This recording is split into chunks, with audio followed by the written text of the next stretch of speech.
What's going on YouTube? JT is Reborn here, and welcome back to another edition of my DC comic book reviews. And in this video, we're going to talk about Titans issue number 9, written by Tom Taylor, art done once again by Lucas Meyer, who I think is pretty much the main Titans artist at this point, which is a good thing. I really like the Lucas Meyer artwork. I'm glad he's taken over. I think the character designs definitely have improved since he has taken over the book. I really liked his work on Beast World, and I'm enjoying his work on Titans.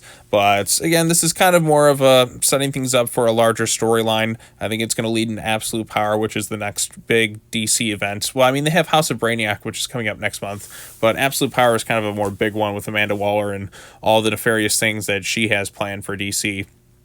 So the issue opens up with the Quintessence talking about how the dark, evil, winged queen, if you will, is rising, which, you know, Raven, evil prophecy, all that other stuff. And they're like, okay, we got to do some stuff where we can't quite interfere and do all these other things, but we got to, like, you know, to find some way to kind of take care of this problem quietly, if you will. So while that's going on, so we have Dark Winged Queen part 2 of the storyline. The last issue, Beast Boy was ridiculed by a bunch of people because the whole Garo Spore things, and controlled by evil Raven, if you will, who's also been working with Waller, and Trigon's working with Waller in some capacity of one way or another, if you will. But yeah, so the Titans are doing that. A lot of people are like, yay, the Titans, but there's also people are like, no, we hate Beast Boy and all that. And meanwhile, Trigon is in hell. One of his sons is like, why isn't Raven taking out the Titans right now? This is kind of a red flag. Why not just have her just get the job done? And Trigon's like, blah, blah, blah, blah, blah. Don't question me, yada, yada, yada. Even though I've lost to the Titans considerably so many times over the years, there's no way I'm going to lose this time, because that's just what I do.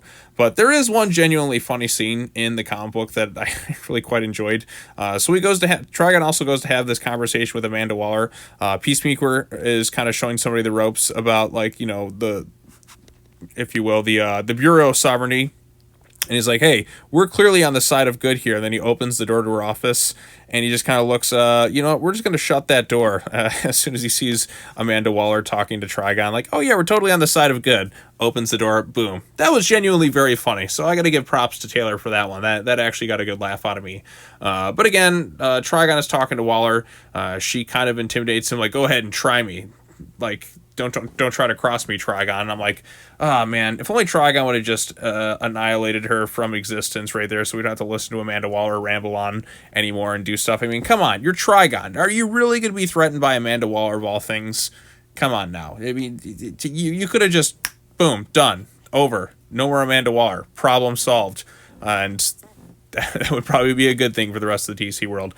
But yes, that's going on. Titans are coming back. There's people still protesting Beast Boy and all that. Raven, who, of course, like I said, this is her evil half, if you will, has gone to try and comfort him, if you will, and then she kind of messes with his mind. And, you know, she's evil and got evil plans and stuff too. Like I said, her other internal half, like the good half of Raven, if you was talking to her, like, there's no way that you're gonna get away with this. She's like, I've been doing all this stuff on the side.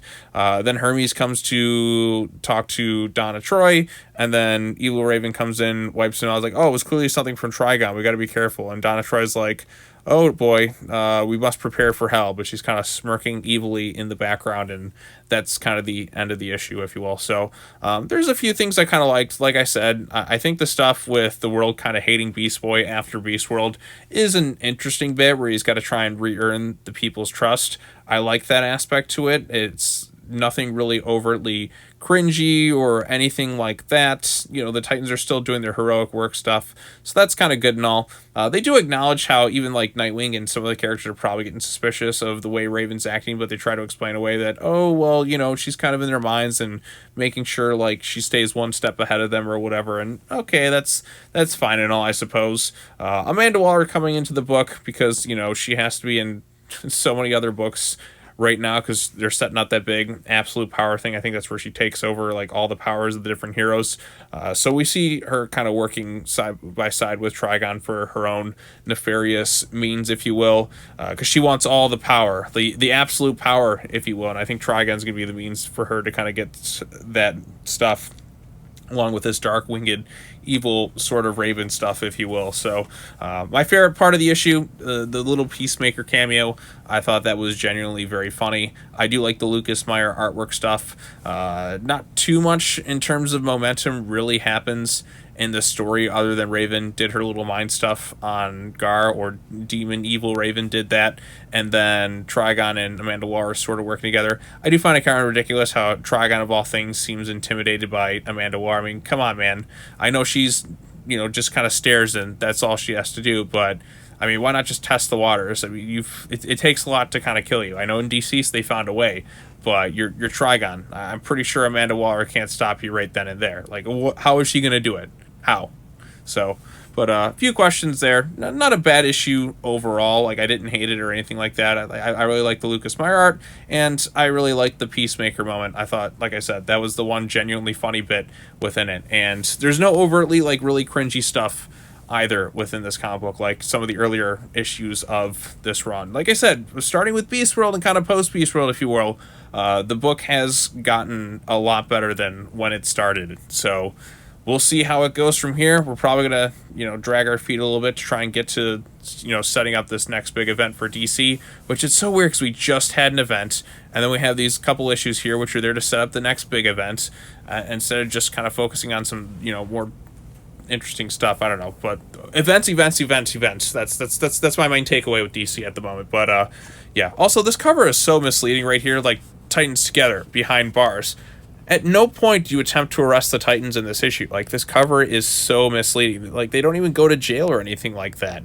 Why do you even have this cover? It's so misleading. I mean, covers are kind of like that in general at times, but this one is just it has nothing to do with them in jail at all. So I'm just like, why have this for this particular issue? I don't know at this point. But anyways, what did you think of Titans issue number 9? Did you like it? Did you dislike it? Post your comments down below. Be sure to share this video with your friends. All that other fun stuff.